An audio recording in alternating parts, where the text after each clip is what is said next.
Welcome to the unified physics of human behavior. We will decode 22 psychological phenomena through the structural lens of quaternion process theory, or QPT. QPT uses a 12-cell architecture, defining cognition within a matrix of 4 quadrants and 3 categories, or depths of mediation.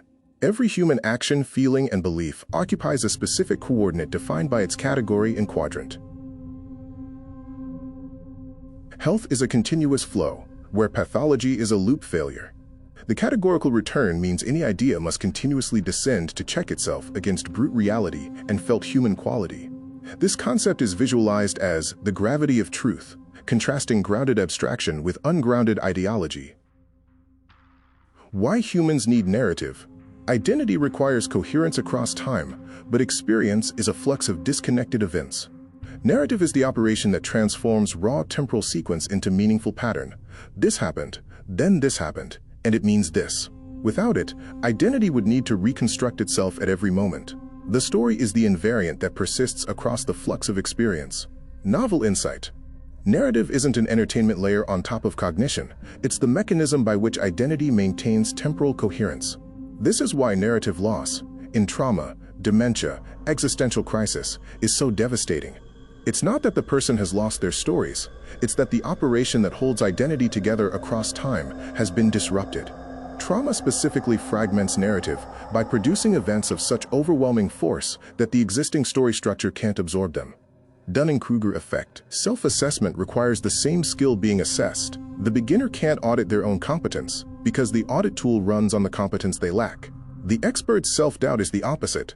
They can see the full landscape of what they haven't mastered, and their quality sensing is refined enough to perceive elegant solutions they haven't achieved. Novel insight. The expert's humility isn't modesty, it's accurate perception. They can sense the quality of structures they can't yet build, which makes their own work feel permanently insufficient. Shadow self. Carl Jung. The shadow is everything about yourself that's operationally active but excluded from your self-concept. Identity requires coherence, so elements that don't fit get excluded from self-monitoring. Not eliminated, just ungoverned. The self-honesty loop is selectively disabled for those elements, because acknowledging them would threaten the current identity. Shadow integration requires a structural crisis. The identity must expand its boundaries to include what was excluded, which means the identity must change, not just adapt. Novel insight. Integration can't be intellectual. It requires actually feeling the shadow's quality directly and genuinely encountering the disowned material, because identity is held at a level more foundational than conceptual understanding. You can know you have a shadow and still not have integrated it, because knowing and feeling are different operations at different levels.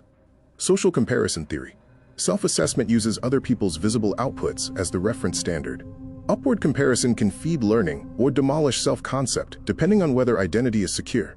Downward comparison stabilizes identity. The same mechanism serves different functions depending on the identity's current state. Novel insight. Social media pathology arises because the comparison targets are curated performances, not representative outputs. You're auditing yourself against constructed evidence. The resulting self-assessment is systematically biased not because you're comparing, but because the evidence you're comparing against was manufactured to look better than reality. The fundamental attribution error. When observing others, you have access only to their visible behavior and must infer everything else: their pressures, constraints, context, feelings. The shortcut is to collapse all of that into identity. They did it because they're that kind of person. For yourself, you have direct access to the full context. You know the constraints you were operating under. The correction is empathy. Moving from the identity attribution back through the causal question, what pressures were they facing, to the felt question, what would that have been like for them? Novel insight. The FAE isn't laziness, it's the structural consequence of only having access to outputs when modeling others. The correction requires the same return from abstract attribution to felt experience that grounds all healthy judgment. You can't fix the FAE by thinking harder. You fix it by feeling into the other person's situation. The pathologies of grounding occur when the categorical return principle fails, leading to structurally predictable delusions. Examples include confirmation bias, the halo effect, and toxic positivity, each representing a distinct type of failure in grounding reality. The halo effect. When you perceive someone as attractive, the felt quality of that perception bleeds into every other judgment about them: competence, trustworthiness, intelligence, without passing through any evidence check. The qualitative impression fills every assessment with the same valence. This is the perception of a whole through a single part, functioning without grounding. The The person feels like a complete, reliable package, and that feeling substitutes for the loop-by-loop verification that actual trust requires. Novel insight. The halo effect isn't a failure of reasoning, it's a legitimate holistic perception mechanism operating without reality checks. The same capacity that lets experts get an instant feel for quality also lets attractiveness masquerade as competence. The mechanism is identical, only the grounding differs. Toxic positivity. Toxic positivity installs a belief, be positive, while actively suppressing the felt experience that would ground it. The positive convention circulates and gains social reinforcement without ever being checked against what people actually feel. The deepest damage is that it blocks the emergency channels that carry pain signals. The system can't feel new tensions, so it can't grow beyond them. Novel insight. Toxic positivity doesn't just suppress negative emotions, it arrests development. Growth requires feeling what's wrong. A system that has made the registration of pain illegitimate has made its own development impossible. Because every developmental transition begins with a felt recognition that something needs to change. Confirmation bias and how it shapes reality. Your existing model pre-selects which data gets your attention. Only model-confirming signals pass the filter. But the deeper mechanism is that your actions, based on what you believe, reshape your environment, and then you scan the reshaped environment for evidence and find it. Someone who believes people are hostile, acts defensively, provokes hostility, and then observes hostility. The belief created the evidence for its own verification. Novel insight. Confirmation bias doesn't just filter reality, it constructs it. The evidence for the belief is real, but it was produced by the belief. Breaking the cycle requires asking not, is there evidence? There always is. But is this evidence independent of the belief it supports? Which is one of the hardest cognitive operations there is. The backfire effect. When a belief is part of your identity, rather than just something you think, evidence against it triggers identity defense, rather than knowledge evaluation. The evidence gets routed to the wrong system. The belief gets stronger because the challenge activated the identity protection machinery, not the truth-checking machinery. Presenting more evidence just triggers more defense. Novel insight. The intervention isn't better evidence, it's decoupling the belief from identity first. The person needs to feel that their identity isn't under attack before they can process disconfirming evidence as information rather than threat. This requires genuine encounter. I see you, I'm not attacking who you are. Before evidence can function epistemically. Learned helplessness. Repeated failure of the action-result connection destroys the foundational experience of causal agency. My actions produce outcomes. This isn't a belief that can be corrected by argument, because it's not held at the level of belief. It's held at the level of brute causal experience. The organism has learned, through repeated encounter, that action and outcome are disconnected. Everything cascades from there. Self-management collapses. Why allocate effort? Environmental scanning degrades. Why model the world? Identity goes passive. Novel insight. You cannot reason someone out of learned helplessness, because the damage is at a level more fundamental than reasoning. Causal agency must be experienced, not understood. This is why the therapeutic approach of small, reliable successes works. Each one rebuilds the foundational experience, one instance at a time. You act your way back to agency. You cannot think your way back. Cognitive behavioral therapy. CBT is a technology for reinstating reality checking in a person's mental life. Cognitive distortions are beliefs that have been circulating and gaining internal coherence, without ever being checked against what actually happened or what was actually felt. CBT's thought records and behavioral experiments systematically force the descent. What do you believe? What actually happened? What did you actually experience? Does the belief survive contact with reality? CBT's limitation is also visible. It primarily restores the chain from belief to evidence to perception, but it's weaker at restoring the chain from belief to genuine encounter with others. Novel insight. CBT works because you can't reason yourself out of distorted thinking. You have to trace each belief back down to felt experience and actual causation. The return to concrete reality isn't a technique. It's the structural requirement for any belief to remain coherent. Mirror neurons. Mirror neurons are the biological mechanism that makes shared feeling possible without requiring interpretation. When you watch someone act, your own action perception system partially activates, producing a felt registration of what they're doing before any conscious reasoning. This is why coordination between humans is possible at all. There's a hardware-level bridge from observing someone's action to feeling something of their experience. Novel insight. Mirror neurons aren't just empathy machinery, they're the precondition for any collective process. Without some mechanism that turns another person's visible behavior into your own felt quality, Groups could never form shared loops. They're the biological implementation of the fact that feeling is prior to understanding. Emotional contagion. Emotions spread through groups at the level of pure felt quality, below interpretation, below recognition, below conscious awareness. By the time you notice you've caught someone's mood, the registration has already occurred. This is why emotional contagion is so hard to resist. It operates at a level more fundamental than the management and reasoning systems that could counteract it. Managing it requires noticing the mood shift, which requires conscious attention, and then tracing it back to your own actual felt state, which requires honest self-checking. Novel insight. Collective identity is continuously shaped by circulating emotional quality, whether or not anyone acknowledges it. If fear is the dominant circulating emotion, the group's identity will reorganize around managing fear, even if its formal self-description says otherwise. The felt level overrides the official narrative because it's more foundational. The bystander effect. A crowd of strangers has no shared coordination loop. Each person scans the environment for cues, but the other's inaction becomes part of the evidence. The emergency signal and the social signal, nobody's moving, get tangled together, and no individual can separate them. The person who breaks through isn't braver. They're the one whose personal felt sense, "This is wrong," overrides the ambiguous social signal. Their action then resolves the ambiguity for everyone else. Novel insight. The problem isn't diffusion of responsibility, it's that evidence from the situation and evidence from others' reactions are inseparable, and bystanders can't tell which one they're reading. Attachment theory. Secure attachment forms when the coordination between infant and caregiver develops with full emotional attunement. The caregiver actually meets the infant's need, not a projected version of it.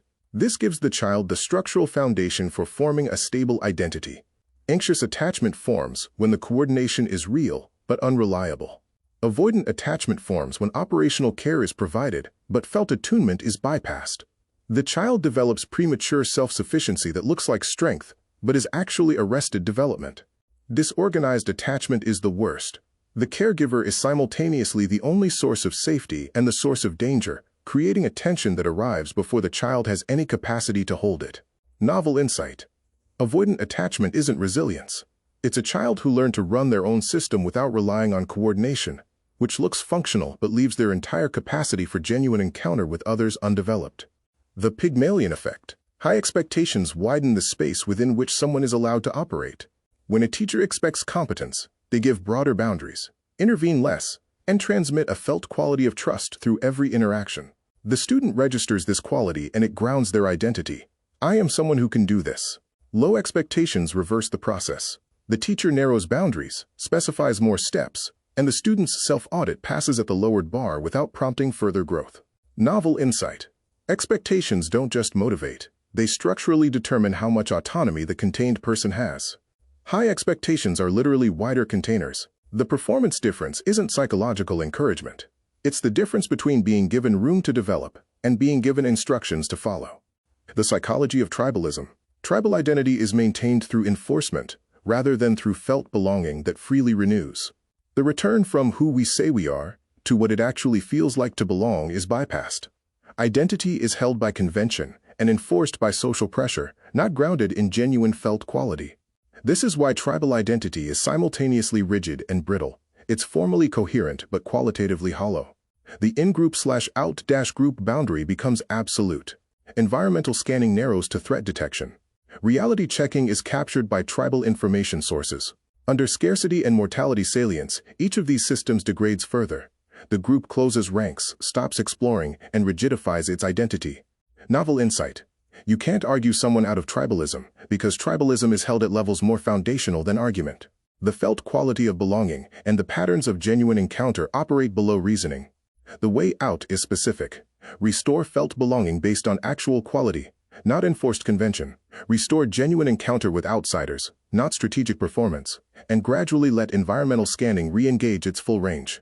This has to happen in that order. Feeling first, encounter second, reasoning last, because that's the order of foundational dependency. Stockholm Syndrome. When a captor controls all conditions of survival, the captive's identity faces a crisis. Autonomous agent is no longer a viable self-concept because none of the loops that constituted it can complete. The identity restructures around the only source of positive outcomes, the captor. The captive begins registering moments of kindness as genuine belonging. This isn't irrationality. It's the identity system doing what it must when all other options have been eliminated. The deepest problem is that the encounter with the captor is real. Someone is present and sometimes kind, but performed. The captor's behavior is strategic, and the captive has no way to distinguish the two, because the conditions for that distinction have been removed. Novel insight. The pathology isn't in the captive's psychology. It's in the structural conditions that make captor alignment the only viable identity configuration. The captive is adapting rationally to an irrational situation. Scarcity mindset versus abundance mindset. Scarcity mindset collapses the system toward conservation. All attention goes to managing what exists, and environmental scanning for possibilities narrows. This is rational when resources are genuinely scarce. The pathology is that the narrowed scanning prevents detecting when conditions have changed. The mindset prevents the perception of the evidence that would change the mindset. Novel insight. The scarcity to abundance transition usually can't be self-generated. When the system is collapsed toward conservation, the very capacity to perceive abundance is suppressed. This is why external support, someone who provides stability that frees attention for possibility scanning, is typically necessary. The system can't bootstrap its way out because the bootstrap mechanism is the thing that's been shut down. Terror management theory. Awareness of mortality is the recognition that your entire system is ultimately non-viable. The felt quality of this recognition is precisely prior to any interpretation. You feel it before you understand it. Cultural worldviews buffer this terror by providing an identity larger than the individual lifespan. We are part of something that persists. Self-esteem buffers it by grounding the identity in verified contribution. I matter to something larger. Mortality salience intensifies defense of cultural worldviews because those worldviews are the mortality buffer. Attacking the worldview is functionally attacking the death anxiety management system. Novel insight. Hostility toward outgroups under mortality salience isn't prejudice triggered by fear. It's the identity system defending the specific beliefs that absorb death terror. The outgroup isn't threatening because they're different. They're threatening because their existence challenges the worldview that keeps mortality awareness manageable. Maslow's hierarchy of needs. You don't climb the hierarchy and leave lower levels behind. Each level is a tension you learn to hold simultaneously. A self-actualizing person is still actively managing safety, belonging, and esteem. They're just holding all of them at once. Regression under stress isn't falling backward. It's a previously managed tension collapsing because the system is overwhelmed. Novel insight. Development is accumulation, not transcendence. You don't outgrow your needs. You learn to hold more of them at the same time. The hero's journey. Joseph Campbell. The monomyth is the narrative form of how any viable system develops through successive tensions. The ordinary world is the current structure adapting to its environment. The call is the felt signal that adaptation within the current structure is no longer sufficient. The refusal is the conservative response. Preserve current structure, suppress the tension. Crossing the threshold is committing to structural change. The trials are new tensions being brought into productive management. The ordeal is the peak developmental crisis, where new growth simultaneously threatens something previously stable. The return is the essential move, bringing new understanding back to felt, embodied life, because insight that never returns to lived experience is ungrounded abstraction. Novel insight. The return isn't optional narrative closure, it's structurally necessary. Understanding that doesn't recontact felt experience is self-undermining. A hero who stays in the special world of pure insight has achieved abstraction without grounding. The universality of the monomyth isn't cultural coincidence. It's what development looks like from the inside, narrated. Psychology is not a random collection of human quirks. It is a predictable cybernetic topography. We fix minds by fixing loops. Health is not the abundance of tension, but the capacity to hold it. True intelligence always returns to the gravity of lived experience.